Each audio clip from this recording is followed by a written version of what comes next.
नमस्कार, मैं अंजना और आप देख रहे हैं करंट खबर। आइए शुरुआत करते हैं इस वक्त की बड़ी खबर से।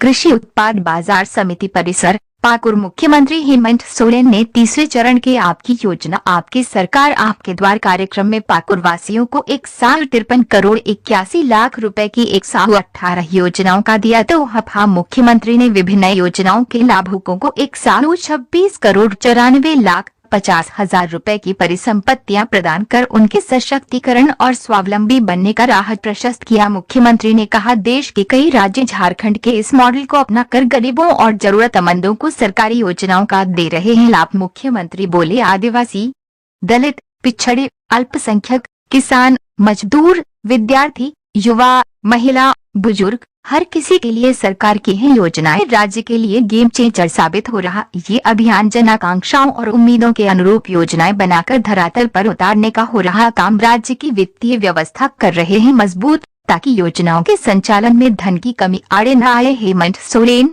मुख्यमंत्री, झारखंड आपकी योजना आपकी सरकार आपके द्वार कार्यक्रम जिस मकसद से शुरू किया गया था उसमें ये कितना प्रभावी, कारगर और सफल साबित रहा है, इसका अंदाजा इस बात से लगाया जा सकता है कि देश के कई राज्य झारखंड के इस मॉडल को अपनाकर गरीबों और जरूरतमंदों को उनके दरवाजे पर सरकार की सेवाओं और योजनाओं का लाभ दे रहे हैं तथा उनकी समस्याओं का समाधान कर रहे हैं। मुख्यमंत्री श्रीमान हेमंत सोरेन पाकुड़ में आज आपकी योजना आपकी सरकार आपके द्वार अभियान के तीसरे चरण के अवसर पर आयोजित कार्यक्रम को संबोधित कर रहे थे। गाँव गाँव पहुँच रही है सरकार की नजर। मुख्यमंत्री ने कहा, इस अभियान के पिछले 2 चरणों में रहे सरकार की आवाज और नजरें गांव गांव तक पहुंची हैं।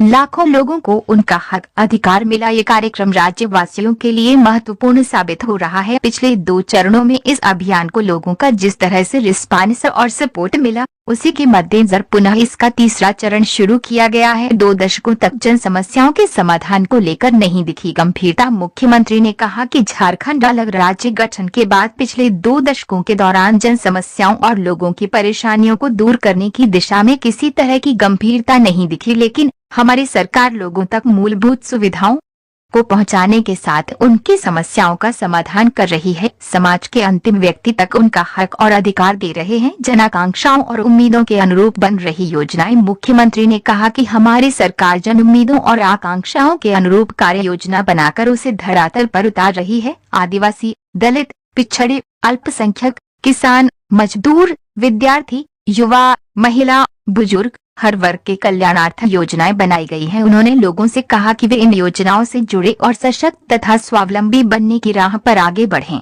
सरकारी कर्मियों का काम जनता की सेवा करना है। मुख्यमंत्री ने कहा कि सरकारी कर्मियों का काम जनता की सेवा करना है। हमारी सरकार बनने के बाद अधिकारियों की सोच में बदलाव आया है। वे गांव गांव पहुंच रहे हैं और आपके बीच रहकर पूरी संवेदनशीलता के साथ आपकी समस्याओं को सुन रहे हैं तथा उसका समाधान भी कर रहे हैं। गरीबों तक योजनाओं को पहुंचाना अधिकारियों का दायित्व। मुख्यमंत्री ने कहा कि जिस गाँव पंचायत में जाने के लिए रास्ता तक नहीं है वहां अधिकारी योजनाओं की गठरी लेकर पहुंच रहे हैं और आपको उससे जोड़ने का काम कर रहे हैं। यहां लगने वाले शिविरों में अधिकारियों का दल आपकी हर समस्या के समाधान के लिए मौजूद है। आप इन शिविरों में आए और योजनाओं से जुड़े और दूसरों को भी जुड़ने के लिए प्रेरित करें। गरीबों के सुख दुख में हमेशा साथ है सरकार। मुख्यमंत्री ने कहा कि ये सरकार आदिवासी, दलित, पिछड़े और अल्पसंख्यकों की सरकार है। ये सरकार गरीबों के हर सुख दुख में उनके साथ खड़ी है और पूरी संवेदनशीलता के साथ उनकी सेवा कर रही है। राज्य सरकार अपने बलबूते 8 लाख परिवारों को देगी आवास, 20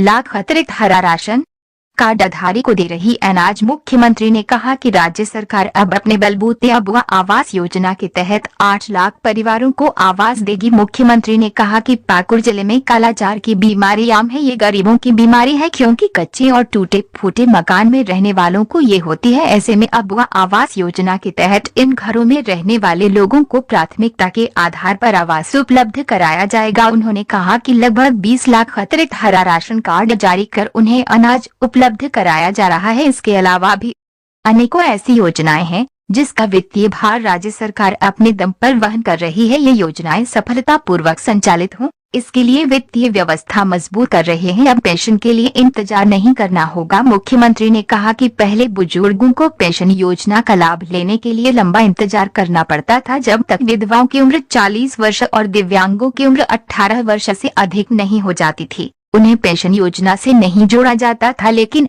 हमारी सरकार ने यूनिवर्सल पेंशन स्कीम लागू कर इन सारी बाध्यताओं को खत्म कर दिया है। आज सभी योग्य पात्रों को यूनिवर्सल पेंशन स्कीम का लाभ मिल रहा है। शिक्षा और रोजगार पर विशेष जोर। मुख्यमंत्री ने कहा कि क्वालिटी एजुकेशन और नौजवानों को रोजगार उपलब्ध कराने पर सरकार का विशेष फोकस है। निजी विद्यालयों के तर्ज पर सरकारी विद्यालयों के बच्चों को शिक्षा देने के लिए स्कूल ऑफ एक्सीलेंस खोले गए हैं। आदर्श विद्यालयों के गठन के साथ सरकारी विद्यालयों को पठन पाठन से संबंधित संसाधन उपलब्ध कराए जा रहे हैं। छात्रावासों का जीर्णोद्धार हो रहा है। इसके अलावा विद्यार्थियों को प्रतियोगिता परीक्षाओं की तैयारी से लेकर मेडिकल, इंजीनियरिंग और अन्य कोर्सेज करने के लिए आर्थिक सहायता सरकार दे रही है। वहीं दूसरी तरफ पढ़े लिखे और कम पढ़े लिखे एवं स्वरोजगार के इच्छुक नौजवानों के रोजगार के लिए भी सरकार की कार्य योजना है। आज बड़े पैमाने पर सरकारी और निजी क्षेत्र में नौकरी दी जा रही है, तो मुख्यमंत्री स्वरोजगार योजना के माध्यम से युवाओं को आर्थिक सहायता उपलब्ध कराया जा रहा है ताकि वे अपना रोजगार कर सकें। 97 योजनाओं की रखी गई नींव, 21 योजनाओं का हुआ उद्घाटन। मुख्यमंत्री ने इस अवसर पर 66,76,20,000 रुपए की लागत से निर्मित 21 योजनाओं का उद्घाटन किया। वहीं 97 योजनाओं की आधारशिला रखी। इन योजनाओं पर 87,04,80,000 रुपए खर्च होंगे। इस तरह 1,53,81,00,000 रुपए की 118 योजनाओं का तोहफा पाकुरवासियों को मिला। मुख्यमंत्री ने विभिन्न योजनाओं के 9,942 लाभुकों के बीच 1,26,94,50,000 रुपए की परिसंपत्ति प्रदान कर उनके सशक्तिकरण और स्वावलंबी बनने का राह प्रशस्त किया। इस अवसर पर ग्रामीण विकास मंत्री श्रीमान आलमगीर आलम, श्रम मंत्री श्रीमान सत्यानंद भोक्ता, सांसद श्रीमान विजय हांसदा, विधायक श्रीमान स्टीफन मरांडी और श्रीमान दिनेश विलियम मरांडी, जिला परिषद अध्यक्षा श्रीमती जूली क्रिस्टमनी हेम्ब्रम, मुख्यमंत्री के सचिव श्रीमान विनय कुमार चौबे, संथाल परगना प्रमंडल के आयुक्त श्रीमान लालचंद दादेल, पुलिस उप महानिरीक्षक श्रीमान सुदर्शन प्रसाद मंडल और पाकुर जिले के उपायुक्त और पुलिस अधीक्षक समेत अन्य पदाधिकारी मौजूद थे।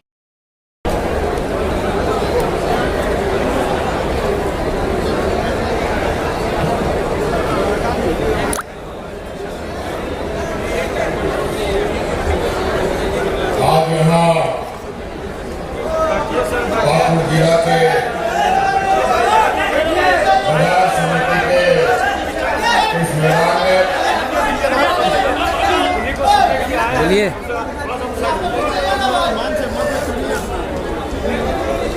आपकी योजना, आपकी सरकार, आपकी द्वार दिक्कत नहीं है। शुभारंभ किए दूसरे दिन के इस तो दिखाई नहीं दे रहा है। पड़ाव में उपस्थित हमारे साथ मंच पर हमारे मंत्रिमंडल सहयोगी आदरणीय आलमगीर आलम साहब, हमारे साथ मंच पर उपस्थित हमारे मंत्रिमंडल सहयोगी बड़े भाई सत्यानंद भोक्ता जी, यहाँ उपस्थित हमारे वरिष्ठ नेता विधायक आदरणीय स्टीफन मरांडी जी, यहाँ उपस्थित राजमहल लोकसभा सांसद विजय हाजरा जी, यहाँ उपस्थित विधायक दिनेश मरांडी जी, उपस्थित जिला परिषद अध्यक्षा और जिला के सभी बड़े पदाधिकारीगण और विशेषकर यहाँ आए हुए आप सभी माताएं, बहनें, नौजवान साथी, बड़े बुजुर्ग, आवरण गोबा बोया मिश्रा मलियालम गुणित नाइटे को सभी को सबसे पहले मेरी ओर से जोहार।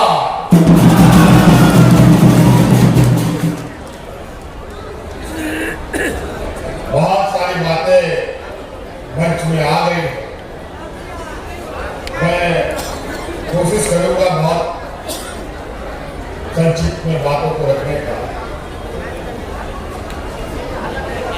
लेकिन चूंकि हम आम दिनों की तरह रोज आपके क्षेत्रों में भ्रमण नहीं कर पाते हैं,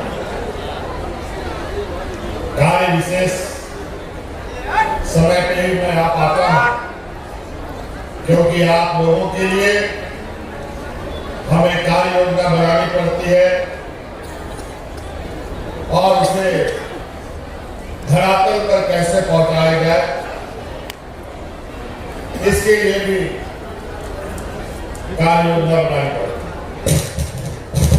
आज उसी के तहत सरकार आपके वाह कार्यक्रम के इस तीसरे चरण का शुभारंभ हम लोगों ने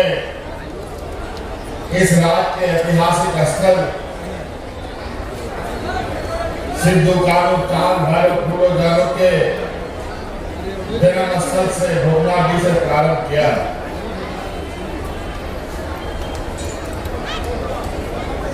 यानी कल और पूरे राज्य में ये शिविर कल प्रारंभ हुआ। कल आपके पाकुर जिले के भी मुझे लगता है 4-5 पंचायतों में शिविर लगा था और आज भी लगभग 4-5 पंचायतों में ये शिविर लगा हुआ है। एक शिविर में आज मैं खुद मौजूद हूँ। आ जा रहा है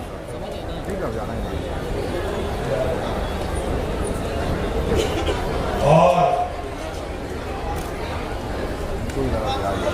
अभी आपके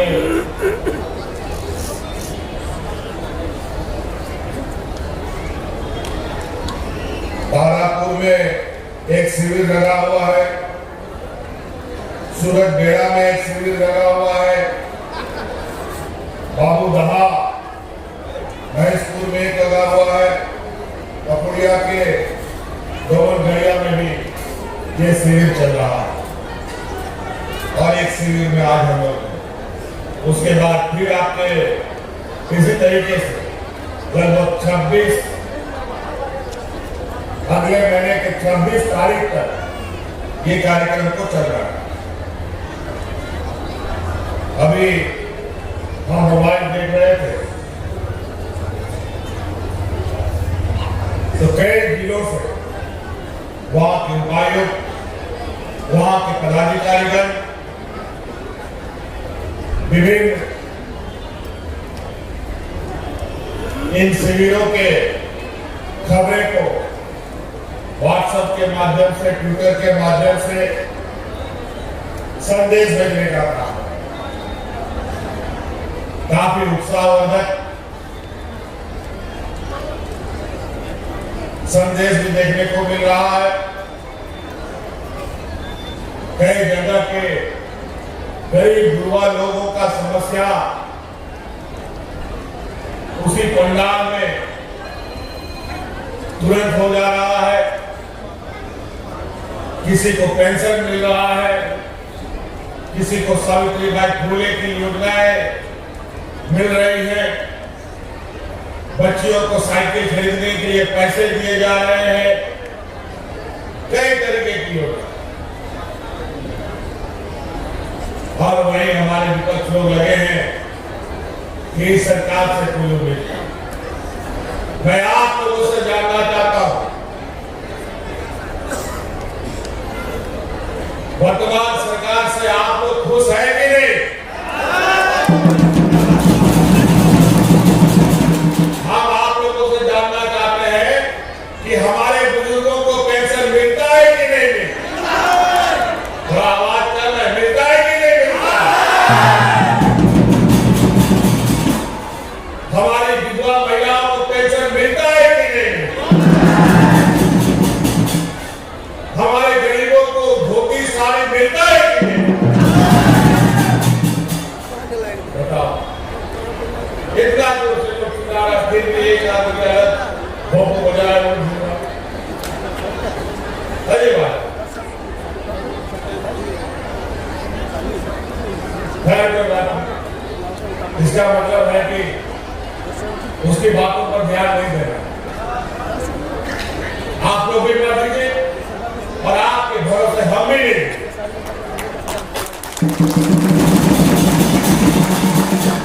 तो इसलिए हमें अपना काम करना है। 2021 में हम लोगों ने पहला गठरी बांध करके आपकी योजना, आपकी सरकार, आपकी द्वार कार्यक्रम प्रारंभ किया। उस समय बहुत जगह पर सड़क नहीं, पुल नहीं, पुलिया नहीं, मंत्री, विधायक, डीसी, एसपी ट्रैक्टर में कुर्सी रख करके बैठे जा रहा, कोई बैलगाड़ी में जाता, कोई मोटरसाइकिल में जाता। लेकिन पंचायतों में, आपके दरवाजे में जो बीडीओ, सीओ कर्मचारी कभी जाता नहीं था, अपना ब्लॉक कार्यालय का कंप्यूटर, लैपटॉप और प्रिंटर उठा करके शिविरों में बैठा हुआ। पहला चरण में लगभग 35 लाख आवेदन हमको मिला। उसी प्रकार 2022 में हम लोगों ने दूसरा चरण का शिविर प्रारंभ किया। उस शिविर के माध्यम से 55 लाख आवेदन मिले और ये अब 2023 का तीसरा चरण का शिविर अभी हम लोगों ने कल प्रारंभ किया। और हमारा देखा देखी कई राज्यों में सरकार आपके द्वार की इस तरीके की योजनाएं बनाकर प्रारंभ की। कई राज्य तो हमसे भी थे, वो लोग तो साल में 2-2, 3-3 शिविर लगा दे रहा, क्योंकि मुझे लगता है कि शिविर के माध्यम से जो हम लोगों को, हमारे ग्रामीणों के समस्याओं के बारे में जो सूक्ष्म जानकारी प्राप्त हो रही है, वो पदाधिकारी पहले कभी नहीं थे। पहला चरण का शिविर इस तरीके से था कि बूढ़ा बुजुर्ग लोग बेचारा रोज धक्का खाता था पेंशन के लिए। विधवा महिला 40 वर्ष नहीं होती थी तब तक पेंशन के लिए फॉर्म भी नहीं भर सकती। विकलांग बेचारा लोग 18 साल का नहीं होता था, उसको पेंशन नहीं मिलता था। हर किसी में कैप लगा हुआ था, इससे अधिक पेंशन नहीं मिलेगा। इतना पेंशन का भरमार आ गया और इस बात की जानकारी हमें थी कि पेंशन को लेकर समस्याएं आई, क्योंकि इस समस्या का समाधान राज्य अलग होने से पहले और राज्य अलग होने के बाद भी किसी ने समाधान नहीं दिया। ना किसी एमपी के बस की बात थी, ना किसी एमएलए की बस की बात थी, सरकार की बस की बात थी। लेकिन बेईमानों की सरकारों ने आपको अपना अधिकार ना देकर के अपनी जेबें भरने का काम किया। और इसीलिए सबसे पहले हम लोगों ने इस राज्य की पेंशन की समस्या को समाधान किया और इस राज्य में सभी बुजुर्ग, सभी विधवा, सभी विकलांगों को पेंशन देने का काम हम लोगों ने आज कोई राज्य में बुजुर्ग नहीं है जिसको पेंशन के लिए कोई दलाल के पीछे जाना पड़ेगा। जो 60 साल का होगा उसको पेंशन देना अनिवार्य है। जिस पदाधिकारी को आप दरखास्त देते हैं, आप 60 साल का हो गए हैं और वो पदाधिकारी आपको पेंशन नहीं देगा, वो पदाधिकारी बर्खास्त भी हो सकता है।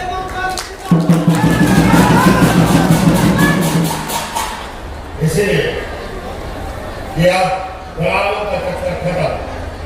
पेंशन एक गरीब युवा का सबसे बड़ा जरूरत होता है, रोटी, कपड़ा और मकान। फिर उसके बाद आए अब लोगों का पेट कैसे भरा जाए। भारत सरकार ने तो अब हाथ खड़े कर दिए कि आपके उनको पता है कि हमारे राज्य में गरीबों की संख्या अधिक है और उनको ये भी पता है केंद्र की सरकार को कि राज्य सरकार का आवंटन होते हुए भी हम इनको पैसा नहीं देंगे। हम लोग रोते गिड़गिड़ाते रहे। मैं और आनंद साहब दिल्ली रात्रि करते रहे, लेकिन गरीबों के लिए आवाज स्वीकृत नहीं। हम लोगों ने अपना वित्तीय व्यवस्था को देखा कहां से हम पैसा जुटा सकते हैं। उन सब को ध्यान में रखकर हम लोगों ने इस राज्य में सरकार अपने बदौलत, अपने ताकत के बदौलत 20 लाख अतिरिक्त राशन कार्ड को हरा रंग का गरीबों के बीच में और उससे हम लोग अनाज दे और अनाज भी कैसा स्वतंत्र व्यवहार करता है जो गरीब दुर्बल लोगों के साथ, आदिवासी गरीब पिछड़ा अल्पसंख्यकों के साथ। इससे आश्वस्त होता है। हमको लगा कि हम सरकारी दुकान से सामान खरीदेंगे तो थोड़ा सस्ता मिलेगा।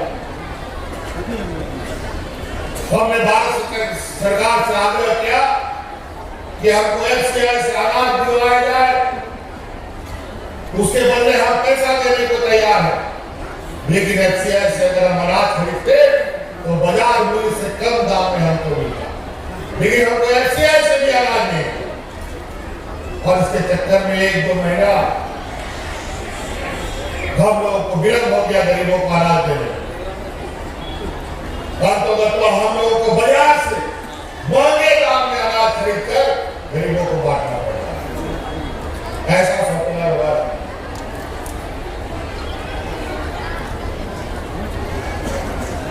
अब उसके बाद ये हुज्जतें होने लगी और अभी हम लोगों ने अपनी वित्तीय व्यवस्थाओं को आप लोगों को अधिकार देने के साथ साथ इसको भी मजबूत करने का काम। अलग अलग जगहों पर बड़ी बड़ी कंपनियों का बकाया, अलग अलग संस्थाओं में हमारा पैसा ढांप के रखा हुआ, उन सब पैसे को निकाल के लाना, जिसके वजह से आज बुजुर्गों को हम पेंशन सभी बुजुर्गों को दे पा रहे हैं। आज अतिरिक्त 20 लाख लोगों को राशन दे पा रहे हैं और गरीबों को 10 रुपया में धोती और साड़ी भी साल में 2 बार दे रहे हैं।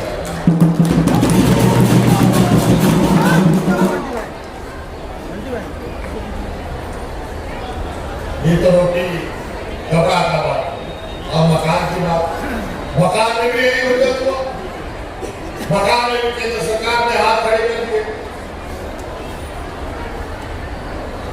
फिर हमने भी कहा चलो कोई बात नहीं, गरीब को भीख मांगने से बेचारा नहीं मिलता है कभी।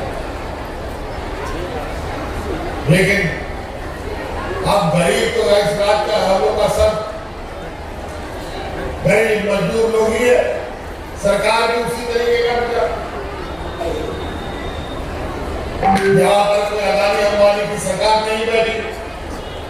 यहाँ पर तो यहाँ सामने बैठे मजदूर, किसान, आदिवासी, गरीब, पिछड़ों की सरकार।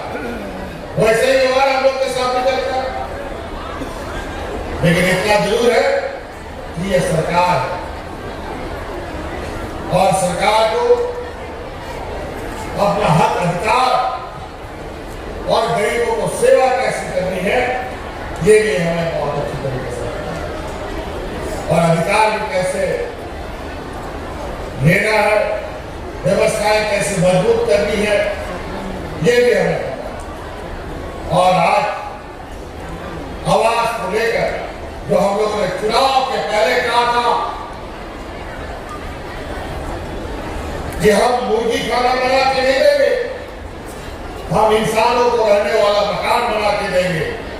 और उसी के तहत हम लोग अब आवास योजना का नया योजना बना करके 3 मकानों का सुसज्जित आवास देने की हम लोगों ने कार्यक्रम चालू किया। आज उसके तहत यहाँ पर काउंटर लगे हैं और जो मुझे जानकारी मिली है कि आज आवास के काउंटर में सबसे अधिक भीड़ देखे जा रहे हैं।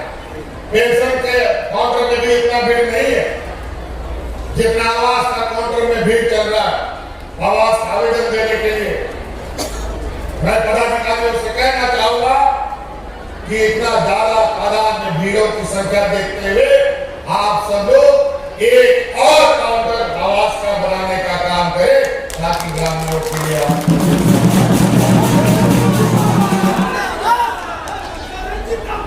दो काउंटर लगाइए ताकि ग्रामीणों को असुविधाएं न हो।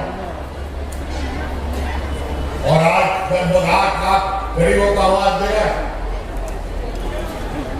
इसके 16-17 हजार करोड़ से अधिक खर्चा आएगा। लेकिन हम जो कहते हैं वो करते हैं और इसी वादे को पूरा करने के लिए हम लोगों ने अब अपने पैसे से बचे हुए जो गरीब है इनको आवास देने का काम प्रारंभ होने लगा। कालाजार का बीमारी आप सब लोगों ने सुना। कालाजार ये गरीबों का बीमारी है, अमीरों को ये बीमारी नहीं होता। क्यों? क्योंकि गरीब का घर टूटा फूटा होता है और उसी टूटे फूटे घर की वजह से घर में गंदगी होने की वजह से ये बीमारी फैली।